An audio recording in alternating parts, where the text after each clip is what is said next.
The war's end and aftermath. The Treaty of Oliva in 1660 ended the Swedish War. Poland renounced claims to the Swedish throne and ceded Livonia permanently, but Sweden withdrew from Polish territory. Charles X Gustav died suddenly in 1660 at age 37, having failed to create his Baltic Empire. But the war with Russia continued until 1667. The Treaty of Andrusovo, signed that year, was devastating. Russia kept left bank Ukraine east of the Dnieper River, and Kiev supposedly for only 2 years, but it would hold them permanently. Poland kept right bank Ukraine, but it was devastated. The catastrophic toll, the deluge's impact on Poland, was almost incalculable. Population loss. The Commonwealth lost approximately 4 million people, from 11 million to 7 million, through death, disease, and destruction. This was roughly 1/3 of the total population. Some regions lost 2/3 of their inhabitants. Economic devastation. Perhaps 40% of the Commonwealth towns were destroyed or severely damaged. Agriculture collapsed. Trade networks were severed. It would take a century for the economy to recover, and by then it would be too late. Military collapse. The Commonwealth's military reputation, built on victories like Vienna in 1683, couldn't obscure the fundamental weakness the deluge revealed. The noble-based military system was obsolete compared to Sweden's professional army. Political dysfunction.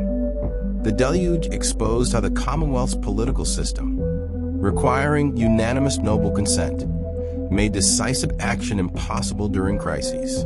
Reforms were blocked by nobles jealous of their golden liberty. Territorial losses. Beyond Ukraine and Livonia, Prussia became effectively independent. The Commonwealth was physically smaller and surrounded by stronger, more centralized states. Russia, Austria, Prussia, and Sweden. Cultural memory. For Poles, the deluge became a founding trauma, a moment when the nation nearly died. The phrase Polish anarchy entered European political vocabulary. The conviction that Poland's unique political system, mixing monarchy, aristocracy, and democracy, was actually fatal became widespread. The deluge was the beginning of the end for the Polish-Lithuanian Commonwealth, though it would survive another 128 years until the final partition in 1795. It never recovered its former power. The question was no longer whether Poland would dominate Eastern Europe, but whether it would survive at all. The Ottoman zenith and decline, 1683 to 1699. Now let's turn south to examine the Ottoman Empire's final great offensive and the beginning of its long retreat from Europe, a turning point that would reshape the entire region. The Ottoman Empire at its height. To understand 1683, we must first understand what the Ottoman Empire was at this moment. Since Mehmed II conquered Constantinople in 1453, the Ottomans had been Europe's most formidable power. Under Suleiman the Magnificent, 1520 to 1566, the empire reached its zenith, controlling territory from Algeria to Iraq, from Yemen to Hungary. But by the mid-17th century, the empire faced mounting challenges.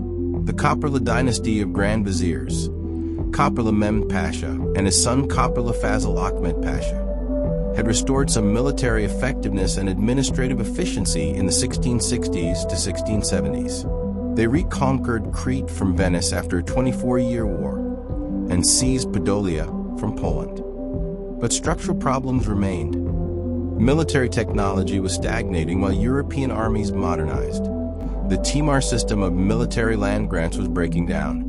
Corruption was endemic, and succession struggles regularly destabilized the state. The Janissaries, once Europe's most feared infantry, had become a conservative, privileged caste more interested in palace coups than military excellence. Grand Vizier Kara Mustafa's ambitions. In 1676, Kara Mustafa Pasha became Grand Vizier under Sultan Mehmed IV. Ambitious and ruthless, he dreamed of matching Suleiman's conquests. His target, Vienna, capital of the Habsburg Empire and gateway to Central Europe. The strategic logic was sound. If Vienna fell, the Habsburgs would collapse. Germany would lie open. The Ottoman Empire could expand northward into the wealthy German lands, reversing decades of stagnation. Kara Mustafa convinced the Sultan that victory was certain. In 1682, he began preparations. The Hungarian magnate Imre Thököly led a rebellion against Habsburg rule in Upper Hungary, providing a pretext and an ally. Kara Mustafa assembled the largest Ottoman army in a generation. Estimates range from 150,000 to 300,000 men, though perhaps 100,000 to 120,000 were actual combatants, with the rest support personnel. The army included Janissaries, Sipahi cavalry tributary forces from Wallachia, Moldavia, and Transylvania, Tatar auxiliaries from Crimea, and a vast siege train with heavy artillery. It was a multi-ethnic host representing the empire's vast reach. The march to Vienna. In March 1683, the Ottoman army began moving north. By July, they had reached Vienna. The city's garrison numbered only about 15,000 soldiers under Count Ernst Rudiger von Starhemberg, supplemented by armed citizens.